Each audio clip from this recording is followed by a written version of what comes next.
First of all, would you tell me your name? My name is Sandra Bost. And could you tell me your experience with Brown Mountain Lights?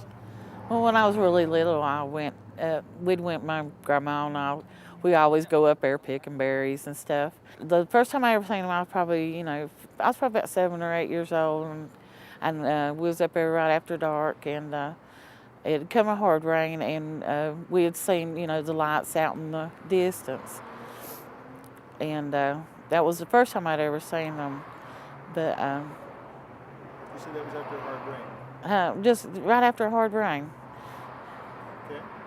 So you'd seen the lights before, and what did they look like? Describe them. It was like little light, dots at first, and then it was a little bit lit up. I don't know how to explain it really, but The one thing that's unusual is you said, "Oh yeah, we made our own one time," and I was like, "What?" And it's like, "Tell me about that." well, I always stayed at my grandparents in summertime, helped them with the farm and everything, and they live right off of Brown Mountain Beach Road, and so my grandfather had plowed up the field and everything, and had fertilized it. Well, it come really hard rain that evening, and when it come that hard rain, we started noticing it looked like little fireflies, and then it just started glowing more and more, and they made us run into the house because they were kind of afraid of what was going on, but the whole field lit up, and but it started out looking like little fireflies. But what he done is he had plowed and fertilized, and but it kind of give you the whole thing about the gases that are down at Brown Mountain, and when it rains really hard, the gases release.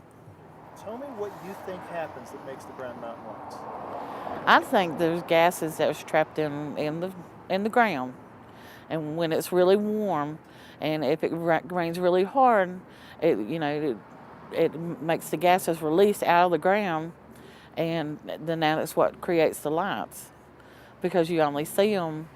You really only see the Brown Mountain Lights during the summer or spring, and when the ground's really hot, and then when the rain comes, it cools it down, and that's what releases the gases. Okay, so then you felt you guys basically artificially created Brown Mountain Lights and just kind of stepped through the whole process of what happened. Because you told me in good detail before, and I kind of just want to just talk to me again. Okay, I was at my grandparents during I always stayed during the summer up there when I was younger, and we had plowed the land, to get it ready to plant, and we had fertilized it, and so that evening, it came a really hard rain, and we was sitting on the porch, and we started seeing it looked like lightning bugs. Sure, it wasn't lightning bugs. No, it wasn't lightning bugs, because the entire field was covered with like a low light, but it looked like little lightning bugs coming up out of the ground. But then the whole field just lit up, and that's why we thought it had to be why Brown Mountain Lights, because it's it's a lot of trees up there and everything, and they fertilized the land, so that's why we made us think that that's what's causing those lights up there. So you've seen the lights all your I've life? seen them when I was really young. Mm-hmm. But you haven't seen them lately? Well, I ain't been up here. But and tell me just in 1 sentence, what do you think the Brown Mountain Lights are? I just think there's gases that are trapped in the earth, and then when it rains really hard, it releases the gases, and that's where you see the lights.